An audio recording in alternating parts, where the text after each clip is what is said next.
One of the things, guys, that's going to happen on this podcast, again, I've made a commitment for 90 days to do one podcast a week, break it up into YouTube segments, and one of the things that's going to happen on this podcast is I personally, I'm not saying other people don't do this, but I will own up to all my mistakes, and I am full of them, guys. Tons of mistake takes that are not correct, that prove me wrong, and I will own up to them, and I will explain my reasoning, and then, why we were wrong about it. And there are tons of reasons why this next take I was wrong about. But I was wrong about Dave Gettleman. I was extremely wrong about Dave Gettleman. Dave Gettleman was hired in 2018 to be the Giants' general manager. The Giants are notorious at this point for bringing in people who are associated with the Giants community. So what that means is the Giants don't go outside the organization to bring people. They like to bring someone who they're familiar with and then kind of build through them. That just doesn't work anymore. So Dave Gettleman was with the Panthers. Panthers went to the Super Bowl. He was with the Giants before that, and the Giants brought him back in 2018. Dave Gettleman drafted Saquon Barkley with the second overall pick, which at the time I was okay with. Wrong about it. Was absolutely wrong about it. And then the next year, he took Daniel Jones with the sixth overall pick. Don't know if that was the right or wrong pick yet. I believe if it's your quarterback, you take him as soon as you can. But we don't know if Jones is the guy, and I personally don't think Jones is the guy. But after the 2019 season, Daniel Jones' rookie season, I think he had 24 touchdowns and 12 interceptions. And a pretty good year. Not amazing. He had some good games, some bad games, but he was a rookie, But there was something there. Giants players left that year saying, no, this could be the guy. This could be it. And so when they fired Pat Shurmur after 2 years, there was rumors Dave Gettleman was going to get fired. And at this time, I don't have proof of it anywhere, but I kept saying, do not fire Dave Gettleman. Because I didn't want to lose Jones. I had faith in Daniel Jones at the time. I thought his rookie season was pretty good. And I was like, no. Don't fire Dave Gettleman yet. Let him keep building this team. I think we have the quarterback. I have faith. Get Saquon back healthy. I have faith. But I was completely wrong about all of it. Completely wrong. And what 2022 showed us was there was no depth on our roster. So one of the great ways for anyone who's not super familiar with football, you can tell if there's a good general manager for a football team is when there's injuries, who's the next man up? General managers draft in a 7-round draft. And a lot of the guys they draft from round 4 to 7 are backups. A great example of a good team that I think drafts well are the Cleveland Browns. Some people don't care for the Cleveland Browns. Some people think they're bad, but I personally think the Cleveland Browns have great depth at their positions. I've been friends with Cleveland Brown fans, and I've watched some of the games with these friends, and it seems like even when someone goes down and gets hurt, the next man up does a pretty damn good job. The Indianapolis Colts have some pretty damn good depth. The San Francisco 49ers. San Francisco 49ers 2 years ago were riddled by injury, and they still played competitive football. The Giants, on the other hand, riddled by injury, and we absolutely unraveled. It was horrible. It's a great way to show you Dave Gettleman was not a good GM, is when you lose guys and the next guy steps up, how well does the team play? And we struggled every time we lost someone, the next person up did not do well. A great example is the offensive line for Dave Gettleman. The offensive line for Gettleman, after we lost a bunch of them, was horrid. All the backups were horrid. We traded players for different players, like Billy Price.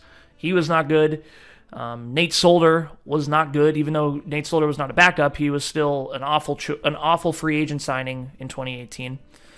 And so, without this depth, the season just kept getting worse. And then pair that with bad coaching by Joe Judge, and then the team starts losing faith because Joe Judge isn't coaching well, and they're losing by huge margins. By the end, the season was just horrible.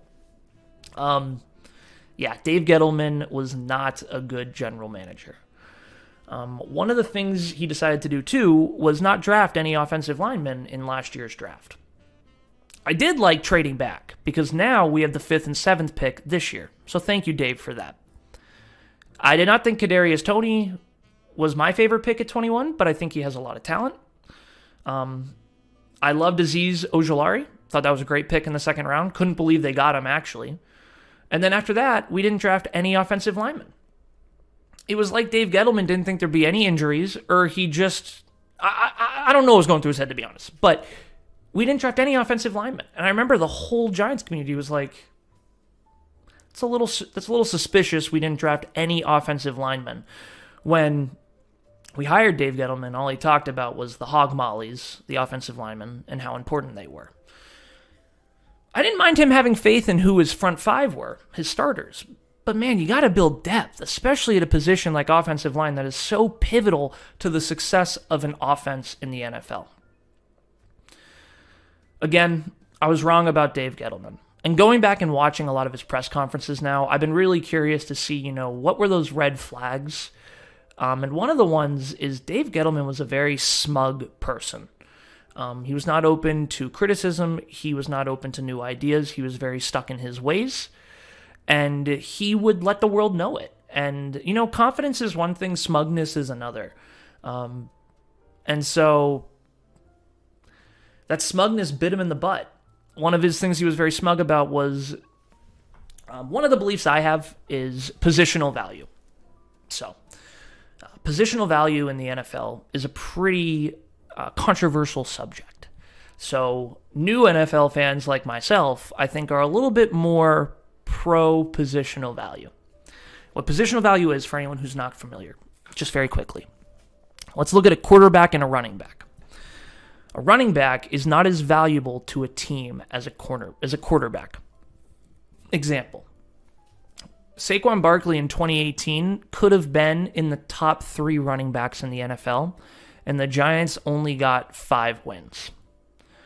Well, in 2018, thinking of a good team as an example, I'll go with the Patriots. Had the best quarterback of all time, and anyone you put around him, the team would do well. And the reason is because the quarterback, every single offensive snap, touches the ball, like 98% of the time. The running back needs a lot of things to go his way to be successful. He needs a good passing game, he needs a good offensive line, and he needs to have good vision and good elusiveness. The vision and elusiveness is on the running back. Everything else is dependent on the team. So even though Saquon was a beast in 2018, it didn't help our team win games. Take that positional value now and put it in the draft. Quarterbacks are more valuable draft picks than running backs. So Dave Gettleman as the 2nd overall pick. Taking a running back number 2 overall was not the right decision if you are a pro-positional value person like I am. Do I think running backs are important? Absolutely. Do I think quarterbacks and offensive linemen are more important? Yes, absolutely.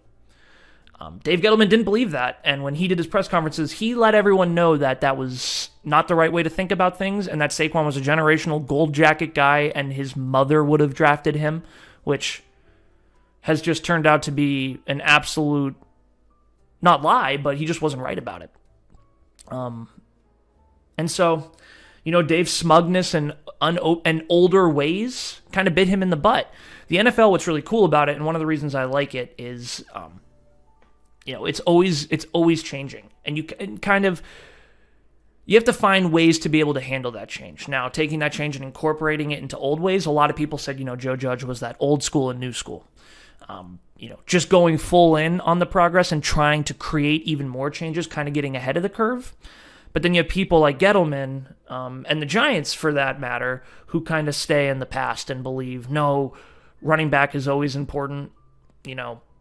Defensive linemen in the middle of the defensive line are just as important as edge rushers. Safeties are just as important as cornerbacks. Things like that aren't really true anymore. And we're seeing more and more that this positional value philosophy is actually leading way for a lot of people to build up their teams and a lot of GMs to have better drafts. So I was wrong about Dave Gettleman. I probably am wrong about Daniel Jones, which I can admit now. And, I'm happy they're gone. And I do want to give credit, though. Looking back at the 2021 season, there's one thing I think all Giants fans, including myself, have to give credit for. And we need to give credit to John Mara. John Mara is one of the two owners of the New York Giants. A lot of reports came out that Joe Judge was coming back. A lot of reports came out that Kevin Abrams, who was Dave Gettleman's right-hand man, was going to be the GM. And John Mara, I don't know if he heard the fan base or if he just watched it himself like everyone else, decided it all needed to be blown up. And he did. Dave Gettleman retired, which I was not a fan of. I think Dave Gettleman should have been held to the fire just like Pat Shurmur and Joe Judge were. I did not think Dave Gettleman deserved in any way, shape, or form being able to retire without having to deal with all the criticism. He just quietly skirted into the corner, and no one ever... That's the last we will hear of Dave Gettleman. Not fair to Joe Judge and Pat Shurmur. I was wrong.